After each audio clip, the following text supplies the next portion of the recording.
Indo British advanced pain clinic నొప్పి మాయం surgery దూరం ఫర్ అపాయింట్మెంట్స్ 9155515563. మిత్రులారా, ఇవాళ నేను మిమ్మల్ని అడుగుతున్నా, ఇవాళ టీఆర్ఎస్ నాయకులు, బీజేపీ నాయకులు, ముఖ్యంగా బీఆర్ఎస్ వాళ్ళు, చంద్రశేఖరరావు గారి కుటుంబం ఏ రకంగా మాట్లాడుతుండ్రో, ఏ రకంగా విమర్శిస్తుండ్రో, ఏ రకంగా తిడుతుండ్రో నిశితంగా మీరందరూ గమనించండి. 10 సంవత్సరాలు వాళ్ళు పరిపాలన చేసిండ్రు, 2 సార్లు ముఖ్యమంత్రి అయినరు. వారు ఏమి చేసిండ్రో నాకంటే మీకు ఎక్కువ తెలుసు.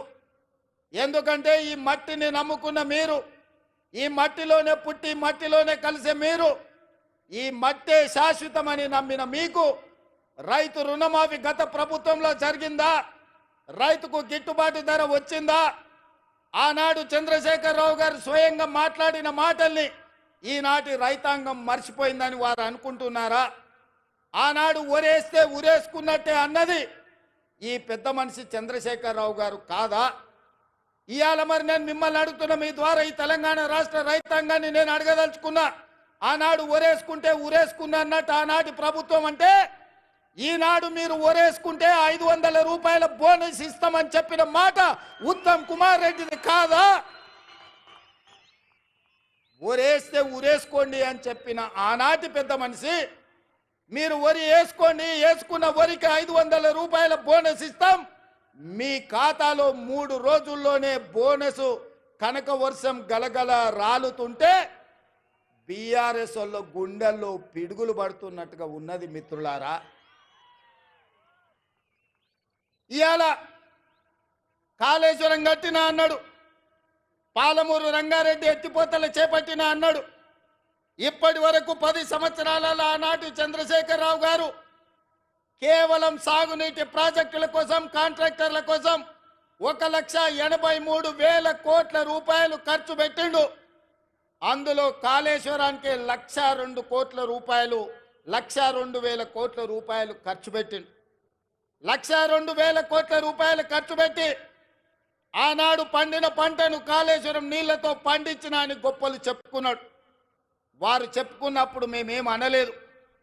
కానీ వారు కట్టిన ప్రాజెక్టులు సుందిల్ల కావచ్చు, మేడిగడ్డ కావచ్చు, అన్నారం కావచ్చు, ఈ బ్రిడ్జ్లు, బారేజీలు కుప్పగూలిపోయి చుక్క నీరు లిఫ్టులు చెయ్యకపోయినా, ఈనాడు కాంగ్రెస్ పార్టీ అధికారంలోకి వచ్చిన తర్వాత కాంగ్రెస్ పార్టీ కట్టిన ప్రాజెక్టులు, అది జూరాల కావచ్చు, శ్రీశైలం కావచ్చు, నాగార్జున సాగర్ కావచ్చు, నెట్టంపాడు కావచ్చు, కోయిల్ సాగర్ కావచ్చు, శ్రీరామ్ సాగర్ కావచ్చు, మంజిరా కావచ్చు, లేకపోతే శ్రీపాద ఎల్లంపల్లి కావచ్చు, ఇందిరా సాగర్ కావచ్చు, సీతారామ సాగర్ కావచ్చు, ఈ ప్రాజెక్టులన్నీ ఆనాడు కాంగ్రెస్ పార్టీ కట్టి ఆ ప్రాజెక్టుల ద్వారా నీళ్లు ఇచ్చి వరుణుడు కర్ణిస్తే ఈ సంవత్సరం కాళేశ్వరం లేకపోయినా, చుక్క నీరు ఇవ్వకపోయినా 1,53,00,000 మెట్రిక్ టన్నులు చరిత్రలోనే స్వతంత్రం వచ్చినప్పటి నుంచి ఈనాటి వరకు 75 సంవత్సరాలలో ఏ రాష్ట్రం ఉత్పత్తి చేయనంత ఉమ్మడి రాష్ట్రం 23 జిల్లాలు.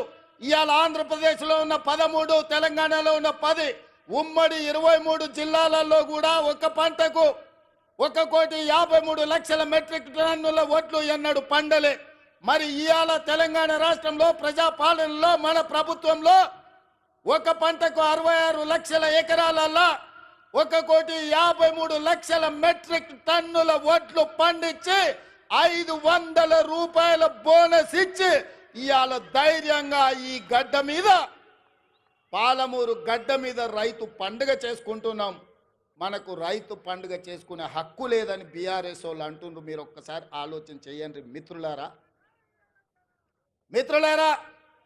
10 సంవత్సరాలు, మొదటి 5 సంవత్సరాలు 1,00,000 రూపాయల రుణమాఫీ చేస్తా అన్నాడు.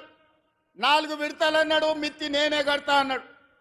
ఆయన కట్టిన దాంట్లో అసలు కంటే మిత్తికే ఎక్కువైంది. 2018 నుంచి 2023 వరకు మళ్ళీ 1,00,000 రూపాయల రుణమాఫీ చేస్తా అన్నాడు. మొదటి 4 సంవత్సరాలు అన్నా పైసా కూడా ఇవ్వలే.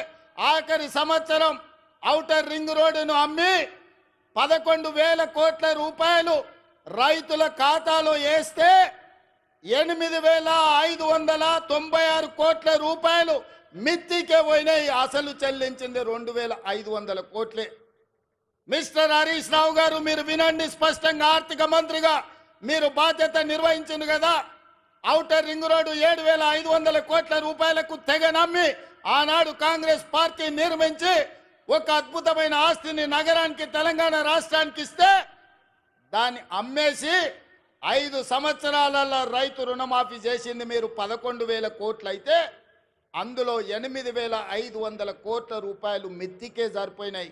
మీరు చెల్లించిన అసలు 2,500 కోట్లే. ఇవాళ ఈ వేదిక మీద నుంచి లెక్కలు చెప్తున్నా. ఇవాళ నువ్వు అనొచ్చు పాలమూరులో మేము లేం కదా నువ్వు ఎట్లన్నామని. ఇదే లెక్కలు అసెంబ్లీలో నేను లెక్కలు తేలుస్తా. 5 ఏళ్లలో మొదటి సంవత్సరం నువ్వు రైతు రుణమాఫీ చేసినుంటే ఈ 8,500 కోట్లు మిత్తి కాదు, రైతుల అసలు అప్పుకు సరిపోతుండే. మీరు 5 ఏళ్లలో మొదటి సంవత్సరంలోనే రైతు రుణమాఫీ చెయ్యనందుకు ఇవాళ మీరు ఇచ్చిందంత మిత్తికే పోయింది. అందుకే నేను ఆలోచన చేసిన, మా భట్టి గారి సలహా తీసుకున్నా. ఇవాళ నేను ఈ వేదిక మీద నుంచి సగర్వంగా తెలంగాణ రైతాంగానికి గొప్పగా నేను చెప్పదలుచుకున్నా. 29 రాష్ట్రాలలో ఉన్న ముఖ్యమంత్రులను కానీ ప్రధానమంత్రి నరేంద్ర మోడీని కల్వకుంట్ల చంద్రశేఖరరావును సవాలు విసురుతున్నా.